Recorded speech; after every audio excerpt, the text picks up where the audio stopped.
Assalamu alaikum wa rahmatullahi wa barakatuh. Ndugu mtazamaji, tumeona katika klipu hii kipekee tuzungumzie hukumu ya maji kifiqhi. Tuzungumzie katika klipu moja ili tuweze kulielewa somo hili kwa upana, kwa kiasi, yani mwanzo wake mpaka mwisho wake, na umuhimu wa maji kifiqhi ni kwa kuwa kwake, yani haya maji kuwa ni zana ya kujitaharishia kwa ajili ya ibada ya sala, lakini kule kujitaharisha peke yake ni ibadatun mustaqilla, ni ibada inayojitegemea, na ni katika ibada ambazo zinamridhisha sana Mwenyezi Mungu Subhanahu wa Ta'ala.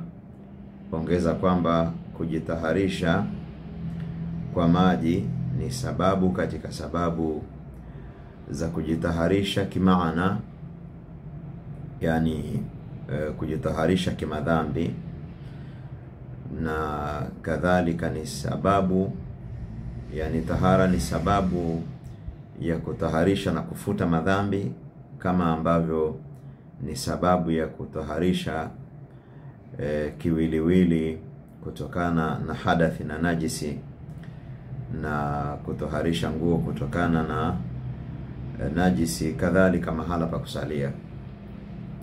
Kwa hivyo umuhimu wa maji ni kwa kuwa kwake ni nyenzo ya kujitaharishia, na faida ya tahara ni kama ambavyo tumeona. Mwenyezi Mungu Subhanahu wa Ta'ala katika Qur'ani ameyazungumza maji katika hii engo, yani ukiachilia ile engo ya kama maji ni lishe ama ni jambo la kiafya ambalo ni linatia nguvu katika mwili, lakini maji yamezungumzwa kuwa ni zana inayohusika katika process ya kumwabudu Mwenyezi Mungu Subhanahu wa Ta'ala. Qala Allahu Ta'ala, Mwenyezi Mungu Azza Jalla anasema, wa yunazzilu alaykum minas samai ma'an liyutahhirakum bihi. Mwenyezi Mungu Subhanahu wa Ta'ala anateremsha juu yenu kutoka mawinguni maji ili akutaharisheni kwa hayo maji, yani ili akusafisheni kwa hayo maji, usafi wa kusafishwa kutokana na madhambi, kadhalika kutokana na najisi na hadath. Lakini maji pia ni tahara hata kutokana na maradhi. Na utaona hapa tamko la Mwenyezi Mungu Subhanahu wa Ta'ala ni pana, liyutahhirakum bihi, ili akutaharisheni kwa hayo maji. Na akasema Allahu Jalla wa Ala katika aya nyingine, wa anzalna minas samai ma'an tahura, na tumeteremsha kutoka mawinguni maji taharishi, yani yenye kutaharisha na yenye kusafisha. Kadhalika Mtume sallallahu alaihi wasallam aliulizwa kuhusiana na maji ya bahari. Masahaba walimuuliza kuhusiana na hukumu ya maji ya bahari, kutokana na maji haya na nature ya harufu, na ndani yake kuna mizoga mingi, yani viumbe wa baharini wanafia mule, na inapelekea haya maji ya kuwa na harufu na yana chumvi sana. Kwa hivyo wakapata ishkali, wakamuuliza hukumu yake, akawaambia huwa tahuru ma'uhu, maji yake ni yenye kutaharisha, alhillu maitatuhu, na nyamafu yake ni halali na ni tahara. Ndugu zangu katika imani, kwa maelezo haya na mengine katika adilla, ni kwamba asili ya maji ni tahara na ni taharishi, yani ni kitu kisafi na kinasafisha. Na tumesema ni tahara na ni taharishi kwa sababu kitu kinaweza kuwa ni tahara lakini hakitaharishi. Kwa mfano ni chai ama soda au maji ya madafu na mfano wake. Lakini maji ni tahara na yanataharisha. Lakini wakati mwingine unaambiwa katika fatwa kwamba maji haya hayafai kuyatumia katika kujitaharisha kutokana na hadath au kutokana na najis, ama unaambiwa hayataharishi kwa lugha nyingine. Sasa swali la msingi hapa katika somo letu ni wakati gani maji yanatoka katika asili yake na yanakwenda katika hatua kuwa hayataharishi au vinginevyo. Maji yanatoka kutoka katika asili yake na yanapoteza wasifu wake wa kutaharisha katika hatua kama tatu hivi ama mbili. Hatua ya kwanza, maji yakipatwa na kitu ambacho ni tahara, hicho kitu sio najisi, ni tahara, lakini yakaathiriwa kiasi cha kutoka katika kuitwa ni maji, kutoka katika wasifu au katika jina la maji. Kwa sababu Mwenyezi Mungu Subhanahu wa Ta'ala alipowasemesha wanadamu katika hili somo la tahara, aliwaambia wajitaharishe kwa maji. Na yeye Mwenyezi Mungu Jalla wa Ala alipowasemesha wajitaharishe kwa maji, ilikuwa ni maji yoyote ambayo wao katika ada yao, katika mazungumzo yao huwa wanayaita ni maji. Na Mwenyezi Mungu Subhanahu wa Ta'ala huwasemesha wanadamu yani maneno kwa mujibu wa ufahamu wao, wanavyoyafahamu hayo maneno na misamiati ambayo wanawasemesha kwayo. Hii ndio asli. Na kama Mwenyezi Mungu Azza wa Jalla atawasemesha wanadamu kwa maneno ambayo anakusudia maana tofauti na ile ambayo wao huitumia, huwa anaainisha. Lakini asipoainisha ni kwamba ile maana ambayo anawasemesha nayo ni ile maana na mafumo ambayo iko katika akili zao. Kwa mfano Mwenyezi Mungu Jalla wala akiwaambia wanadamu wafunge siku 3 kwa mfano, inakuwa siku kwa mafumu ya kwao wao wanadamu. Na ikiwa atataja siku alafu awe anakusudia kwa tafsiri yake yeye Mwenyezi Mungu Jalla waala, ataitoa tafsiri ambayo ameikusudia, kama alivyosema kuhusiana na Ramadhani, akasema ni ayama maadudatin, masiku machache, na yakawa ni masiku haya ya duniani. Lakini akataja pia ni siku kwa maana ya tafsiri yake, wa inna yawman 'inda rabbika ka alfi sanatin mimma ta'udun, hakika siku mbele ya Mola wako ni miaka 1000. Sasa hivi tuna miaka 2000 tokea tumeanza kuhesabu mwaka wa miladi, miaka 2000 na kitu. Hizi ni siku 2 tu kwa mahesabu ya Mwenyezi Mungu Jalla wa Ala. Kwa hivyo wanawachuoni wanafiqhi wanasema Mwenyezi Mungu Subhanahu wa Ta'ala alipoambiwa wanadamu wajitaharishe kwa maji ni kwa mafumu yao ya hili neno maji. Kwa hivyo maji yoyote ambayo yamebakia katika asili yake na yakawa yanaitwa ni maji kwa mafumu ya binadamu, hayo ndiyo maji ambayo ameyakusudia Mwenyezi Mungu Subhanahu wa Ta'ala. Na kwa maana hiyo basi, ikiwa maji yatapoteza kwa sababu yoyote katika sababu, yatapoteza jina lake la kuitwa kuwa ni maji, hayatafaa kuwa ni maji, na yatakuwa ni maji muda wa kuwa yamebakia na wasifu wake wa maji. Kwa mfano, ukichukua ndoo ya lita 20, hapa nataka kuzungumzia process ya mabadiliko ya maji kutoka kuwa yanaweza kutoharisha alafu yakawa hayatoharishi, na kutoka kwenye wasifu wa kuwa ni maji yakaenda kwenye wasifu ambao sio maji. Tuchukue ndoo ya lita 20, alafu tuchukue kijiko kimoja cha majani ya chai tukaweka katika ile ndoo.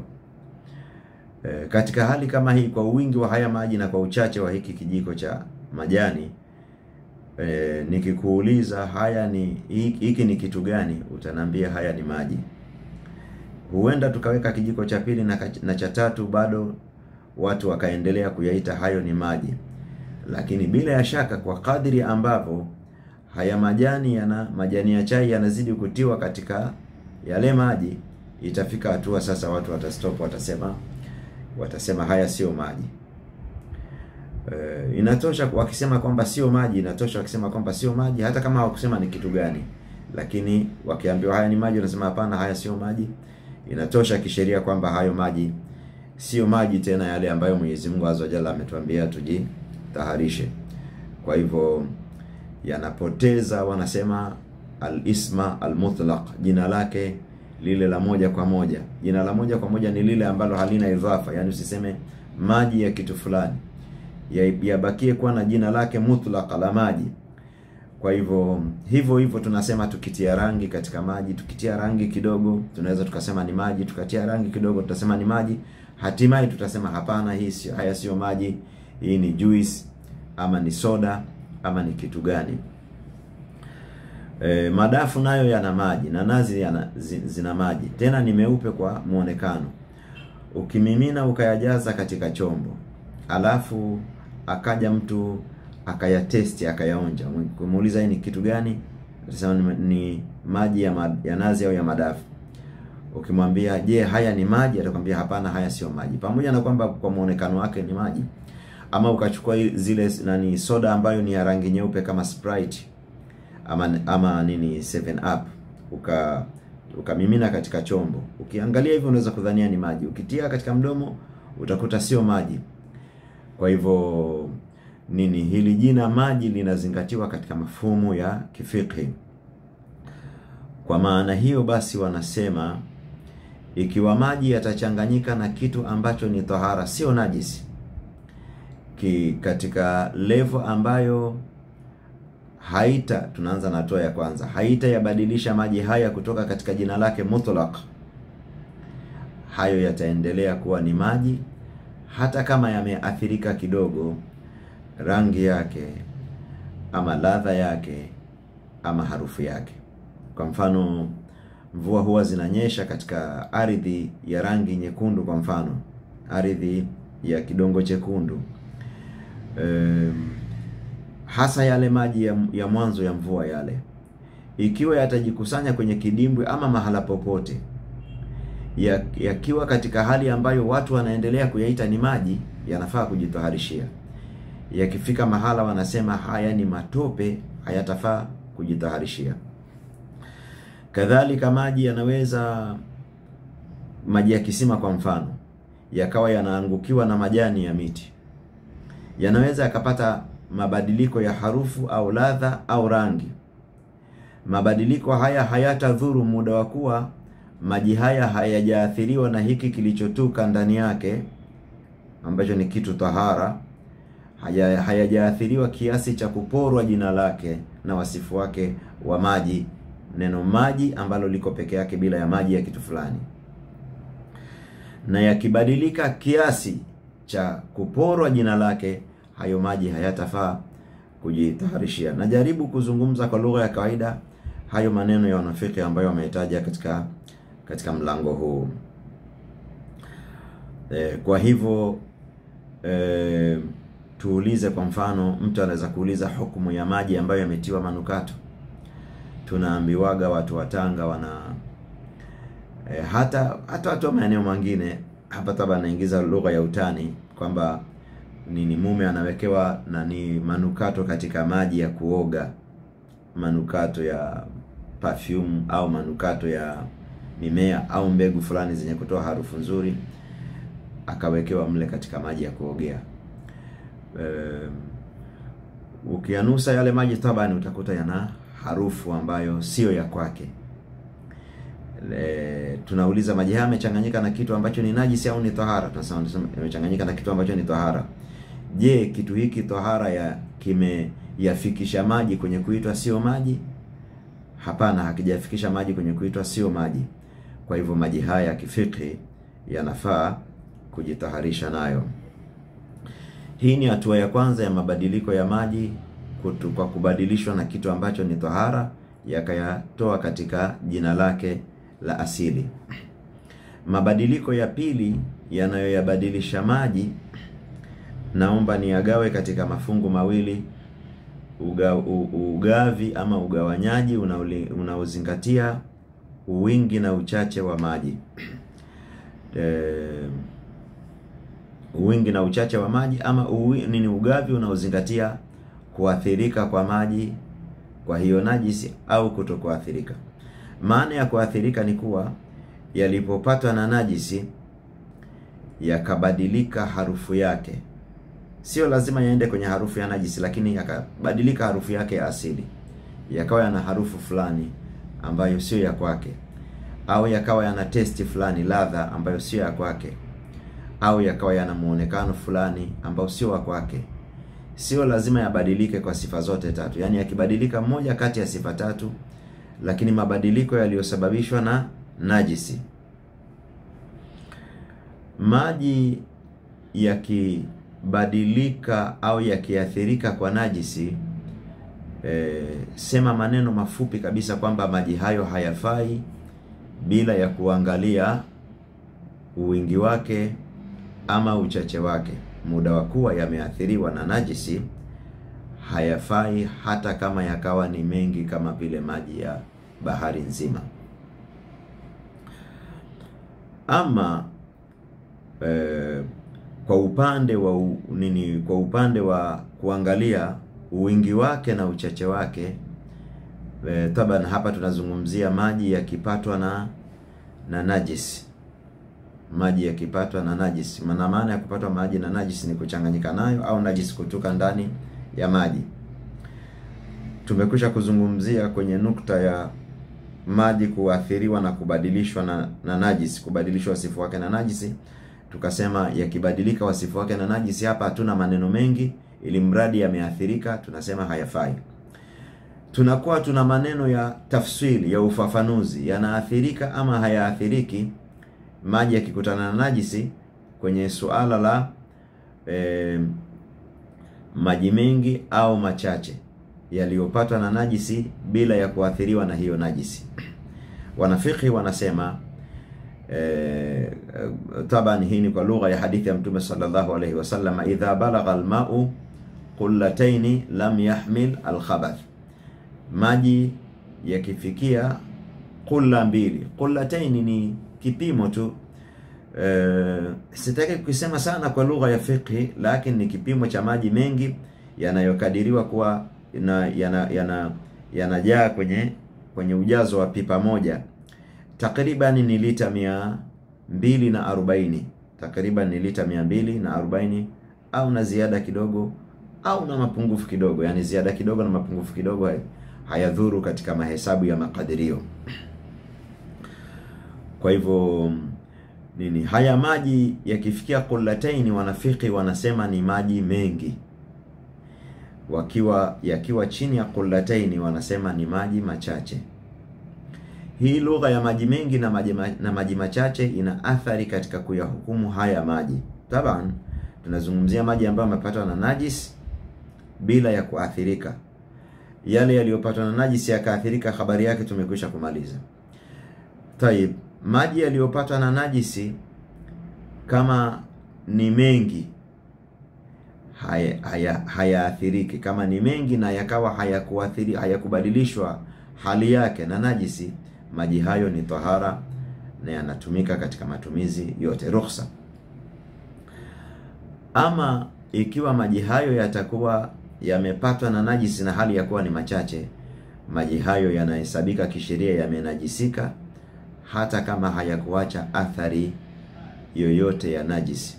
Yani maji hayo yamepatwa na najisi, hayakubadilika rangi yake wala harufu yake wala ladha yake. Piga mfano wa maji ya kwenye ndoo moja au mbili au tatu, ukachukua yakaingiwa na matone na mkojo, hata kama ni kizibo cha chupa kwa mfano, mils 10 kwa mfano, ukatia kwenye maji ya ndoo 20, ukizingatia rangi ya mkojo na hayo wingi wa maji, unaweza usisikia harufu yake wala testi yake wala rangi yake. Lakini maji haya yanahesabika kisheria, kama umeona, yanahesabika kisheria yamenajisika kwa sababu ni machache. Kwa hivyo maji yanaathirika kwa kupatwa na najisi kama ni machache, yanahesabika yamenajisika na yameathirika bila ya kujali yamebadilika ama hayakubadilika.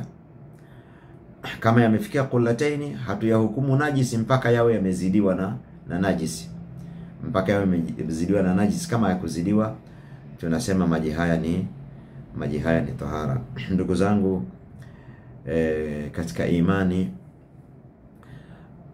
haya ndio maelezo ambayo tumeweza kupata taufiki ya kuyasema kuhusiana na masala ya maji kifiqhi, tukichanganya na zile clip 3 zilizotangulia ambazo tulizikata vipande katika kuyazungumzia masala haya. Tutakuwa tumepata kitu sihaba kuhusiana na fiqhi ya maji. Wa sallallahu wa sallam wa baraka ala nabiyyina Muhammadin wa ala alihi wa sahbihi ajma'in, walhamdulillahi rabbil alamin.